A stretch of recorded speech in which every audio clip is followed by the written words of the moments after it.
से इंडिया का प्रणाम हर किसान के नाम। प्रयागराज महाकुंभ से हम इस खास वीडियो को धानुका एग्रोटेक के सहयोग से आपके लिए लेकर आए हैं। प्रयागराज को तीर्थों का राजा कहा जाता है और इस समय संगम नगरी प्रयागराज में महाकुंभ लगा हुआ है और सभी श्रद्धालु संगम में डुबकी लगा रहे हैं। और ऐसे में स्नान करने के बाद आपको किन किन मंदिरों के दर्शन करने हैं वो हम आपको इस वीडियो में बताएंगे, तो वीडियो को एंड तक जरूर देखिएगा।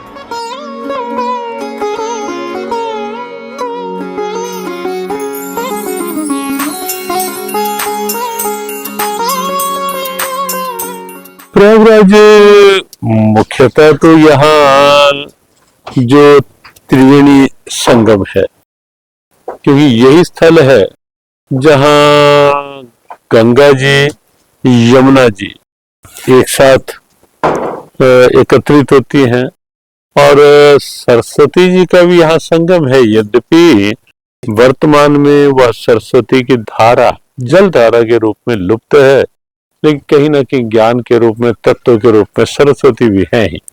तो त्रिवेणी संगम प्रयाग में ही है। 3 नदियों का मिलन प्रयाग में है।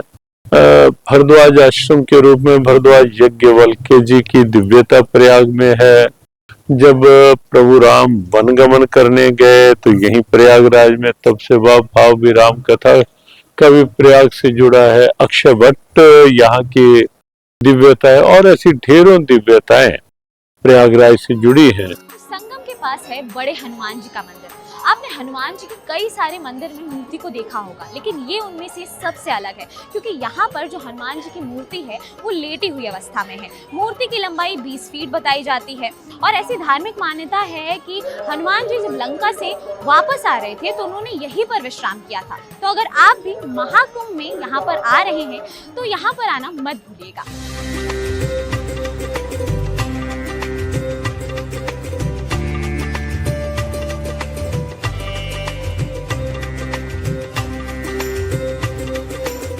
माना जाता है कि हनुमान जी की ये विचित्र प्रतिमा दक्षिण मुखी और 20 फीट लंबी है। माना जाता है कि ये धरातल से कम 6 से 7 फीट नीचे है। संगम नगरी में इन्हें बड़े हनुमान जी, किले वाले हनुमान जी, लेटे हनुमान जी और बांध वाले हनुमान जी के नाम से जाना जाता है। इस प्रतिमा के बारे में ऐसा माना जाता है कि इनके बाएं पैर के नीचे कामदा देवी और दाएं पैर के नीचे अहिरावण दबा है। उनके दाएं हाथ में राम, लक्ष्मण और बाएं हाथ में गदा शोभित है। बजरंग बली यहाँ आने वाले सभी भक्तों की मनोकामनाएं पूर्ण करते हैं। यहाँ के बारे में ऐसा कहा जाता है कि लंका पर जीत हासिल करने के बाद जब हनुमान जी लौट रहे थे तो रास्ते में उन्हें थकान महसूस होने लगी, तो सीता माता के कहने पर वो यहाँ संगम के तट पर लेट गए। इसी को ध्यान में रखते हुए यहाँ लेटे हनुमान जी का मंदिर बन गया। किसान भाइयों, क्या आप अपनी मिर्च, टमाटर और बैगन की फसलों में कीटों और इल्लियों से परेशान हैं? अगर हाँ, तो अब चिंता छोड़ो, क्योंकि धानुका एग्रोटेक जापान के निसान केमिकल्स की मदद से पेश करते हैं लानेवो, एक नया प्रभावी, शक्तिशाली तथा भरोसेमंद कीटनाशक जो फसलों को अपनी दोहरी शक्ति से लंबे समय तक संपूर्ण सुरक्षा प्रदान करता है। धानुका का लानेवो, असीमित सुरक्षा, अपार संभावनाएं।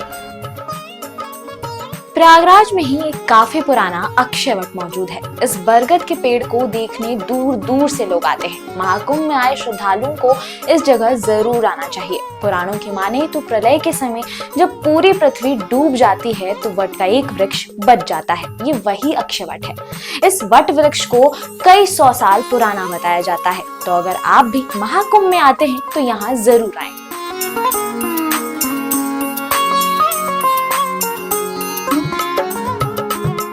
पुराणों के अनुसार प्रलय के समय जब समूची पृथ्वी डूब जाती है तो वट का एक वृक्ष बच जाता है।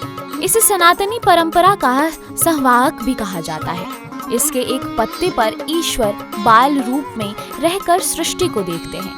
माना जाता है कि प्रयागराज आने वाले तीर्थयात्रियों की यात्रा तब तक अधूरी रहती है जब तक इनके दर्शन न कर लें। प्रयागराज हमारे धर्म का मूर्तिमंत स्वरूप प्रयागराज है। यहाँ गंगा, यमुना और गुप्त सरस्वती इनका मिलन है। यहाँ पर अक्षय वट है जो हमारे धर्म का, हमारी आस्था का सबसे बड़ा प्रतीक है। अगर आप भी चाहते हैं कि आपकी महाकुंभ की यात्रा पूरी हो तो यहाँ पर आना मत भूलिएगा। प्रयागराज संगम के पास है प्राचीन नाग वासुकी मंदिर। धार्मिक मान्यताओं के अनुसार समुद्र मंथन के दौरान घायल नाग वासुकी जी ने यहीं पर विश्राम किया था। तो अगर आप भी महाकुंभ आ रहे हैं तो यहाँ पर जरूर आइएगा।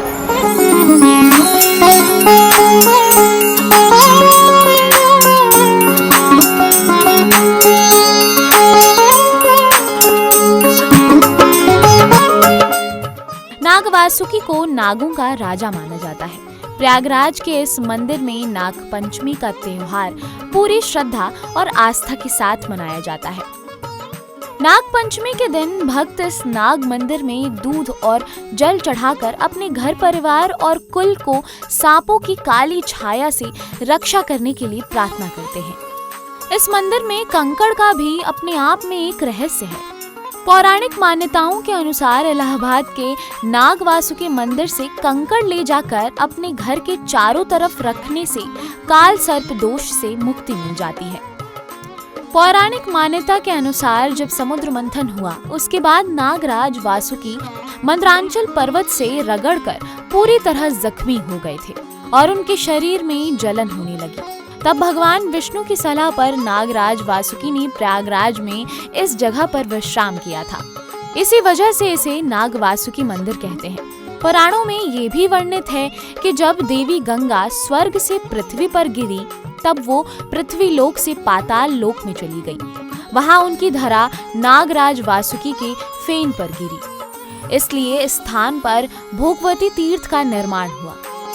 इसके बाद नागराज वासुकी और शेष भगवान पाताल लोक से चलकर त्रिवेणी माधव के दर्शन करने प्रयाग गए। नाग वासुकी प्रथा के अनुसार देखो, शास्त्रों के अनुसार स्थापना है, नाग वासुकी है, उधर और भी कृष्ण जी का है, नारायण विष्णु का है। तो भोगवती तीर्थ भी प्रयाग आ गए। यही वजह है कि इस स्थान को नागराज वासुकी के साथ साथ भोगवती तीर्थ का वास भी माना जाता है। बारिश के मौसम में जब गंगा में बाढ़ आती है तो इसका जल मंदिर के सीढ़ियों तक पहुंच जाता है। माना जाता है कि उस समय जो भी श्रद्धालु वहां स्नान करते हैं उन्हें भोगवती तीर्थ का भी लाभ हो जाता है। माता सती के 51 शक्तिपीठों में से एक शक्तिपीठ प्रयागराज में भी है, जिनके दर्शन के लिए श्रद्धालुओं की भीड़ लगी रहती है। लेकिन यहाँ माँ दुर्गा की मूर्ति रूप में पूजा नहीं होती, बल्कि यहाँ एक चुनरी में लिपटे एक पालने की पूजा होती है। यहाँ माँ दुर्गा को अलोप शंकरी देवी के रूप में जाना जाता है।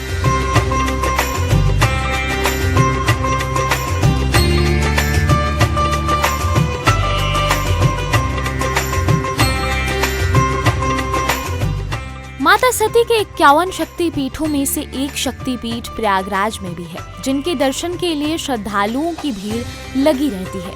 लेकिन यहाँ माँ दुर्गा की मूर्ति रूप में पूजा नहीं होती है, बल्कि यहाँ एक चुनरी में लिपटे एक पालने की पूजा होती है।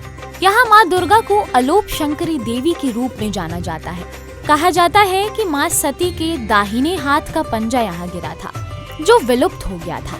इस कारण इस मंदिर का नाम अलोप शंकरी पड़ा। स्नान के बाद यहाँ जाना जरूर चाहिए। श्रद्धालु कुंड से जल लेकर पालने पर चढ़ाते हैं और परिक्रमा लगाते हैं।